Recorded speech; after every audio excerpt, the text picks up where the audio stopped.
Donc l'étude, positive qui vient d'être, publiée dans le New England Journal of Medicine, c'est une étude prospective, qui vise à évaluer dans une, cohorte de femmes qui sont traitées pour un cancer du sein, avec des récepteurs hormonaux et qui prennent une hormonothérapie, l'impact d'une fenêtre transitoire de cette hormonothérapie pour pouvoir mener un projet de grossesse.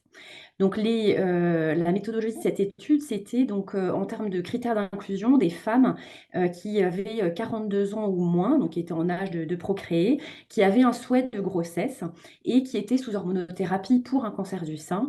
Donc c'était une étude, complètement observationnelle, et l'idée était donc, à l'issue de, la grossesse, que les femmes reprennent l'hormonothérapie pour compléter, les 5 ans ou 10 ans d'hormonothérapie qui avaient été prescrites par l'équipe oncologique. Puis elles vont, par la suite être suivies, pendant, 10 ans après, cette fenêtre d'hormonothérapie.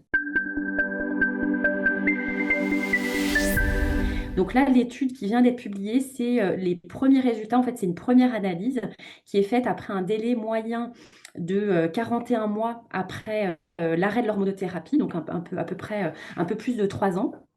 Où, donc l'idée, l'objectif principal de l'étude, en fait, c'est d'évaluer l'impact de cette, fenêtre d'hormonothérapie sur le risque de récidive. C'est-à-dire de voir si elles ont finalement plus de risque de récidive en faisant cette fenêtre d'hormonothérapie.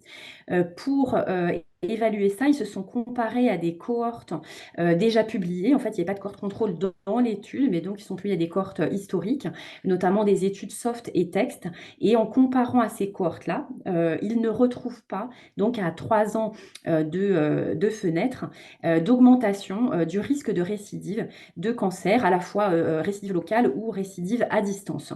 Dans cette première publication, de l'étude, on a eu, 365, enfants nés.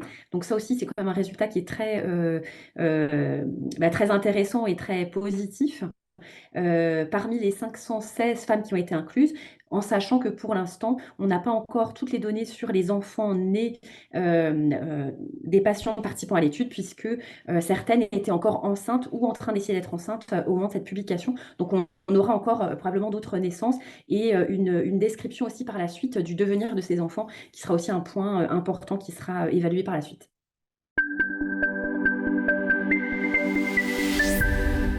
Alors, c'est vrai que c'est déjà une stratégie qui est discutée en pratique, courante parce qu'en réalité, voilà, on se trouve dans le cancer du sein souvent dans une tranche d'âge où les femmes ont des projets de grossesse et où on sait que la fertilité, naturelle peut, diminuer, avec l'âge, d'autant plus s'il y a une chimiothérapie dans le cadre du cancer du sein et donc on se trouve souvent, voilà, après l'âge de 30 ans dans une fenêtre d'âge où, cette question de, la grossesse et de décaler ce projet de grossesse peut être problématique sur le plan de la fertilité.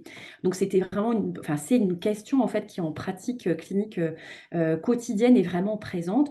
Donc là, cette étude, elle nous permet, de le discuter de façon plus, sereine, on va dire, en restant prudent. Ça reste toujours une décision médicale partagée, c'est-à-dire qu'on a ces premiers résultats qui sont, qui n'ont pas de signal d'inquiétude, mais il nous faudra des résultats à plus long terme. Donc on explique toujours à nos patientes en fait cette limite et en les sensibilisant surtout sur l'importance de reprendre l'hormonothérapie, après cette fenêtre d'interruption, puisqu'évidemment, il ne faut pas qu'elle l'interrompe définitivement, auquel cas, là, on sait qu'il peut y avoir un impact sur le risque de récidive.